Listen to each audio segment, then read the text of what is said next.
जरा सोचो दोस्तों, आपके पास एक ऐसी वॉशिंग मशीन आ जाए जो आपकी सारी इच्छाएं पूरी कर सकती हो। कुछ ऐसा ही होता है हमारी आज की इस कहानी में। कहानी की शुरुआत में हम 45 साल के हाशिमोटो को देखते हैं, जो कि जिंजा टोक्यो में रहता है। उसे नौकरी से निकाल दिया गया है, जिस वजह से उसे पैसों की बहुत दिक्कत होती है। एक सुबह जब वह अपने कपड़े धोने के लिए लॉन्ड्री में जाता है और जैसे ही अपने कपड़े को ड्रायर में डालता है तो वह सोचता है कि काश एक बियर की कैन मिल जाती तो मैं उसे पी जाता।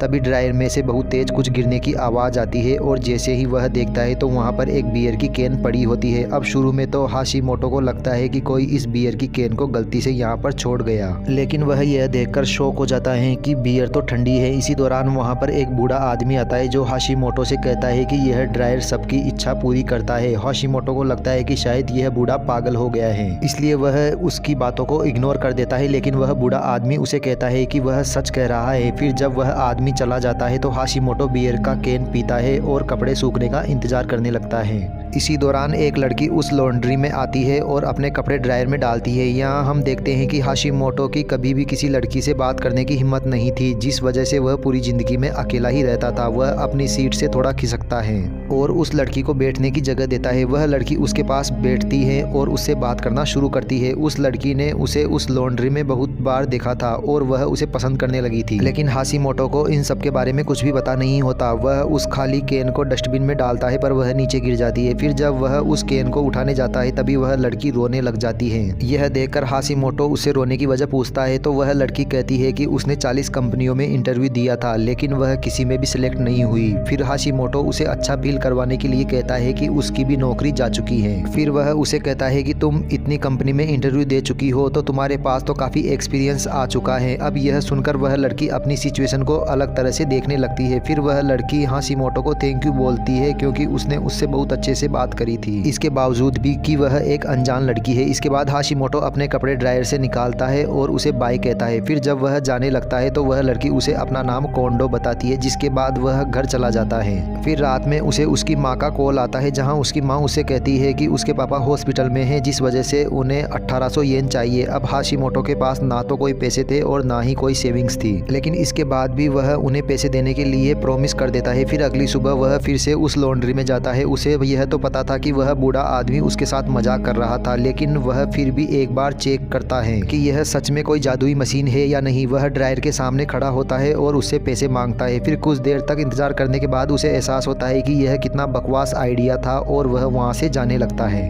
लेकिन तभी उसे एक नोटों की गड्डी ड्रायर के अंदर दिखाई देती है। हाशिमोटो नोटों को बाहर निकालता है, लेकिन उसे भी विश्वास नहीं हो रहा था कि यह सच में हो रहा है। फिर वह देखता है कि उस गड्डी में भी उतने ही पैसे थे जितने उसने मांगे थे। फिर वह उन पैसों को लेकर जाने लगता है तो वह देखता है कि वह बियर का कैन जो उसने कल पिया था वह गायब हो रहा है। तभी वहाँ पर एक बूढ़ा आदमी आता है और उसे बताता है कि जो भी सामान वो उसमें से निकालेगा वह अगले दिन ही गायब हो जाएगा। हाशिमोटो उसे थैंक यू बोलता है और वहाँ से बाहर भाग जाता है। तभी वहाँ पर कोंडो भी आ जाती है, जो उसे बताती है कि उसे दूसरी बार इंटरव्यू के लिए बुलाया गया है और ऐसा उसकी ज़िंदगी में पहली बार हो रहा है। हाशिमोटो उसे बधाई देता है और तभी उसे उसकी माँ का फ़ोन आ जाता है। वही कोंडो उसकी सारी बातें सुन लेती है, जिससे उसे पता चलता है कि हाशिमोटो के पापा बीमार है। फिर कॉल खत्म होने के बाद वह दोनों कुछ देर तक बातें करते हैं, जिसके बाद हाशिमोटो वहाँ से चला जाता है ताकि वह उन पैसों के गायब होने से पहले ही अपनी माँ को भेज सके। इन सब के बाद वो उस लॉन्ड्री में फिर से जाता है और वह सोचता है कि अब उसकी सारी तकलीफें इस ड्रायर से ख़त्म हो जाएगी। इस बार वह ड्रायर से एक सूट मांगता है ताकि वह उसे अपने जॉब इंटरव्यू में पहन सके। इसके बाद वह पूरे दिन कई कंपनियों में इंटरव्यू देने जाता है, लेकिन जब वह घर पहुंचता है तो उसे कंपनियों के लेटर मिलते हैं कि उसे किसी भी नौकरी के लिए नहीं चुना गया है। इसके बाद वह सूट भी उसी के सामने ही गायब हो जाता है। अब इन सब के बाद उसे एहसास होता है कि उसके पास तो पैसों की कोई कमी नहीं है, क्योंकि उसके पास पैसे आने का वह जरिया जो है। फिर वह सोचता है कि अब इन नौकरियों में टाइम वेस्ट ना किया जाए और अपनी ज़िंदगी मस्ती से जी जाए। जिसके बाद अगली सुबह वह फिर से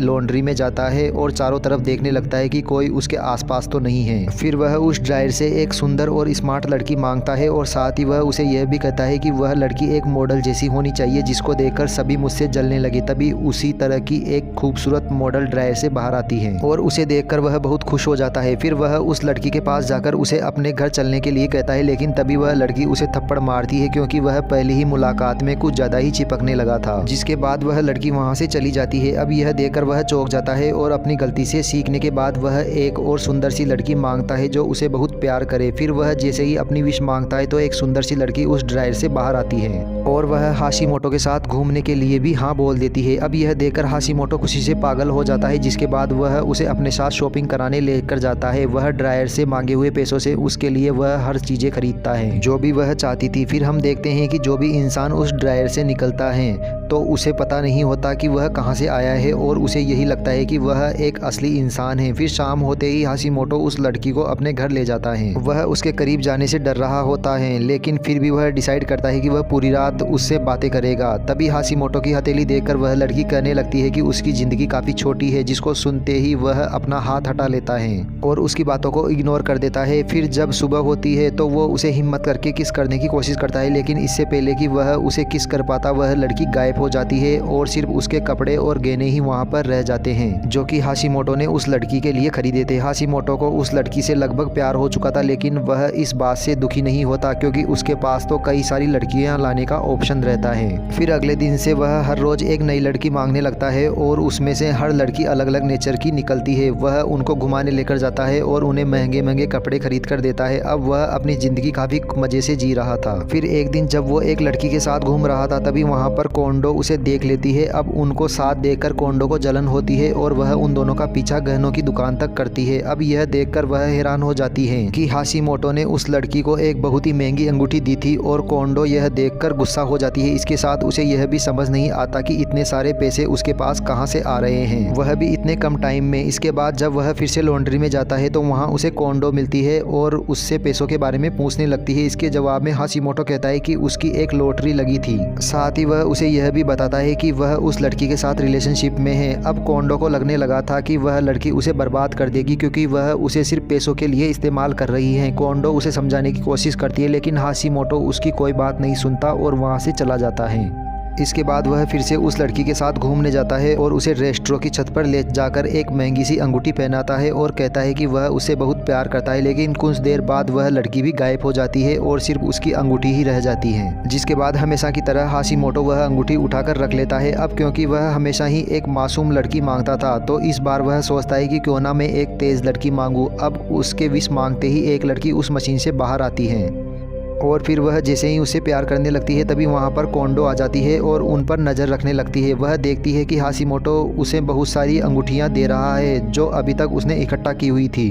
इसी दौरान हाशिमोटो को उसकी माँ का कॉल आता है और वह उस लड़की को थोड़ा रुकने को कहता है, लेकिन जब वह उसकी बात नहीं मानती तो वह कमरे से बाहर चला जाता है। कोंडो यह देखकर कमरे के अंदर जाती है ताकि वह उस लड़की से बात कर सके। वह उस लड़की से पूछती है कि तुमने पुराने हाशिमोटो को क्या कर दिया है। यह सुनकर वह लड़की हंसने लगती है और कोंडो को बाहर जाने के लिए कहती है। फिर कोंडो उससे अंगूठी छीनने की कोशिश करने लगती है और फिर उन दोनों में लड़ाई हो जाती है। वहीं दूसरी तरफ हाशिमोटो अपनी माँ से बात कर रहा होता है, जहाँ उसकी माँ उसे बताती है कि शायद उसके पिता का ऑपरेशन हो सकता है, लेकिन अब उन्हें पैसों से ज़्यादा उसकी ज़रूरत है। लेकिन हाशिमोटो तो अब उन लड़कियों के पीछे ही पागल हो चुका था, इसलिए वह वहां आने से मना कर देता है। इसी दौरान वहां पर वह बूढ़ा आदमी आता है और हाशिमोटो से कहता है कि वह एक बात बताना तो भूल ही गया था कि ड्रायर में से जो भी इंसान बाहर आएगा वह एक दिन में गायब हो जाएगा। इस पर हाशिमोटो हंसने लगता है और कहता है कि उसे यह बात तो पहले ही पता थी। वहीं हम लॉन्ड्री में देखते हैं कि वह दोनों लड़कियां अभी भी लड़ रही हैं। इसके बाद वह नई लड़की वहां से गुस्से में चली जाती है क्योंकि उसे लगता है कि हाशिमोटो उसे धोखा दे रहा है। तभी वहां पर हाशिमोटो आता है और देखता है कि कोंडो रो रही होती है।